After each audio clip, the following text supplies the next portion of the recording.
Hello, welcome to my channel Art Book Nook. My name is Kay and I review art and craft books. Today we're going to explore Watercolour Nature Unleashed by Jane Betteridge. Jane Betteridge is a well-known British artist who creates wonderful abstract landscapes. The book is a softback book published by Search Press and contains 144 pages. It's in a large format which makes it easy to open and read, and one of several books written by this very talented and creative artist. The book is bursting with examples of experimental techniques, and Jane pushes watercolour to new heights, bringing nature to life with vibrancy and texture. In this book, Jane clearly explains and illustrates over 35 different techniques. There are 4 step-by-step projects showing you how to incorporate those techniques into your paintings, plus 75 examples of Jane's stunning artwork that will inspire and fill you with confidence so you can embark on your own unique and innovative watercolour journey. The book is divided into 3 main sections: preparing your surface, adding to your painting, and ideas and inspiration. Look at the movement in this painting called Harbour Wall. This is the effect of combining watercolour with inks and granulation medium. In the introduction, Jane tells us that throughout this book, which is a follow-up to her first book, Watercolours Unleashed, she aims to show you the unique properties of watercolour, along with lots of things you can do to make it even more interesting. Over the next 10 pages, Jane covers the basics of pure watercolour, such as paint, brushes and paper. Here Jane explains how to prepare your paint, and the difference between using tubes and using pans, and briefly talks about mixing colours and changing the tone, and provides advice about which watercolour paper to use, and illustrates how to apply paint to paper in 4 easy steps. If you're an absolute beginner to watercolour and have never used it before, I've put a link in the description below to a few books that are aimed at absolute beginners. That being said, Jane's projects are really exciting, and I'm sure you will enjoy experimenting with some of the ideas in Jane's amazing book. Jane explains that your artwork doesn't necessarily need to be painted on paper, and she demonstrates this in several examples of some of her own artwork on different surfaces, such as a map or priming with transparent watercolour ground, painting on printed paper, such as music, or canvas, and board. Here we learn about painting on different textured grounds. There are 2 main ones, fine and coarse, and step-by-step instructions illustrating how to apply both. Jane explains that painting on a textured surface takes some getting used to, because it's so different from a smooth surface because of all the raised textural marks, and that paint reacts differently when flowing over the surface because it bleeds into the markings and the cracks. Jane has provided step-by-step instructions how to prepare a board with crackle paste, and illustrates this by including several examples of her beautiful paintings. This brings us to the pages on modelling paste, which are similar to watercolour grounds but thicker, and allows them to be shaped and built up for very striking textural effects. And again, Jane has provided several really helpful examples of how she has achieved this in her beautiful paintings. In this example, Jane shares how to apply a tissue paper base to a support, and has given us some beautiful examples of paintings she's created over a tissue paper base. Here are 2 really exciting projects using metallic leaf, one in gold with illustrated step-by-step instruction, and an example of a beautiful painting incorporating silver leaf. In addition to applying metallic leaf, you can also use gilding flakes to highlight specific areas.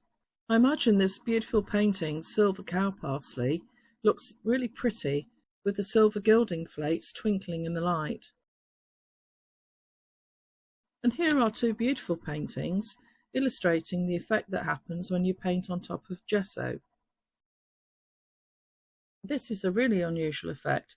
I've not seen this before, stamping into a surface with to create textured leaves. And here we have a step-by-step project of a beach scene, incorporating several of the techniques we've just previously looked at. We're going to be using a wooden canvas panel, acrylic inks, palette knife, crackle paste, coarse watercolour ground, granulation medium, some gold bronzing powder, some kitchen paper and a pipette. Now Jane has shown you how to create lots of interesting surfaces to work on, she's going to explain how you can exploit your painting even further.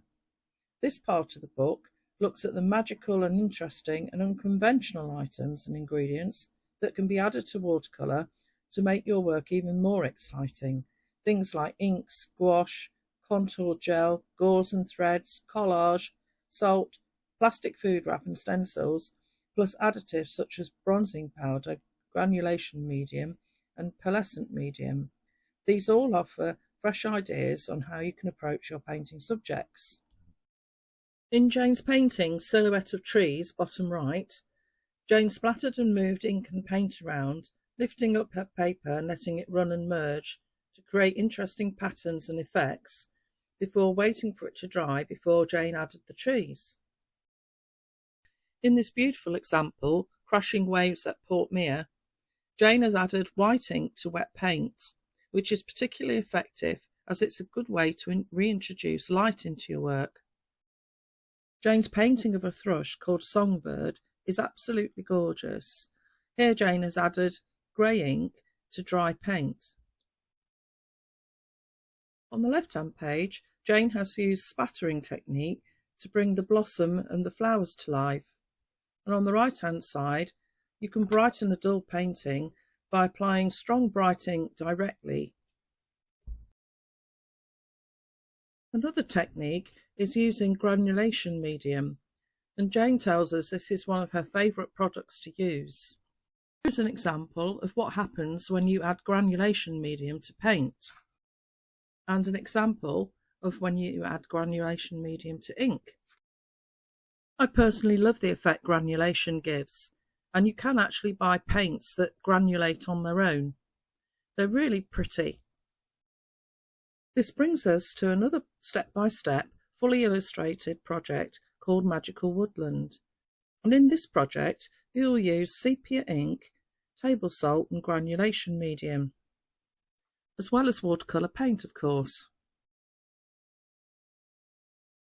Here Jane demonstrates that using food wrap is an easy and effective technique that will help to give your work a new dimension. And Jane explains the effects you can get if you sprinkle salt into wet paint. I absolutely love this image called The King of the Forest. Sprinkling salt onto wet watercolour paint and ink is one of my all-time favourite things to do. Here Jane has provided several examples of how and where she's used gouache. Gouache is like watercolour paint but opaque, and it enables you to add light over dark. Jane is always looking for new materials to use in her work, and she first used contour gel as an outline in some silk paintings. But a few years ago she realised it would be a very useful medium to add to her watercolours, as it leaves raised marks that can enhance your paintings and make them look three-dimensional. Jane likes to use Schmincke's Aqua Shine, which is a pearlescent medium which will add a little sparkle to your watercolours. Thickening mediums are gel-like substances that can be added to watercolour paints to achieve an impasto effect. Bronzing powder comes in various shades of silver, gold and also bronze, of course, and when added to your work they'll create a luxurious sparkly effect. Jane likes to add the gold powder when she's painting autumn leaves. If there's an area in your painting where you feel that you need a little extra something, Jane finds that pattern stencils are often the most useful. And here is an unusual technique that I've not seen before. Jane uses gauze and thread which she distresses and has produced a beautiful atmospheric hedgerow painting. Here is our next step-by-step project, Wildflowers in the Wood. And for this you're going to use watercolour paint, 3 different colours of acrylic ink. You're going to work on a canvas board, and you're also going to use things like watercolour paper strips, fine watercolour bound, violet pearl contour gel, granulation medium, a square of tissue paper, a pipette and kitchen paper. This sounds really exciting, doesn't it? This brings us to the final section in this amazing book, Ideas and Inspiration. And by now, Jane hopes you've learned all the practical techniques for expanding the way you work with watercolour, and suggests ideas such as exploring themes like the changing seasons, focusing on texture, incorporating pattern and colour,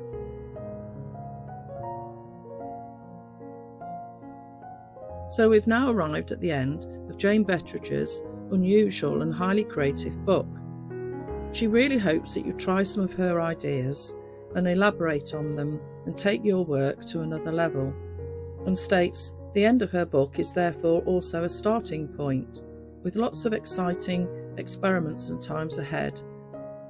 I don't know about you, but I personally found Jane's book really inspiring.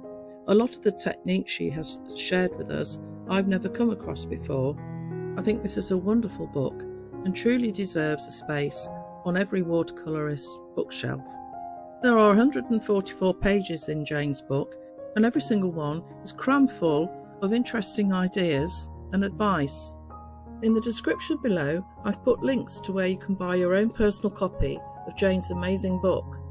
I've also linked to Jane's website, her social media channels, and also Jane's YouTube channel, where she has several short tutorials which she calls creative clips, where you'll find previews of her online workshops which she hosts with Vimeo.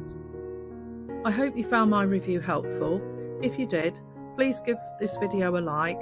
It helps YouTube promote my channel to other people who are interested in art books. I try and post a new art book review every single week, so if you'd like to see more reviews from me, please subscribe to my channel. I'd really appreciate it. And if you found this review helpful, please leave me a comment below. I do reply to all comments. And if there's an art book that you'd like to see, let me know and I will do my best to review it for you. So thank you for watching, and until next time, happy painting.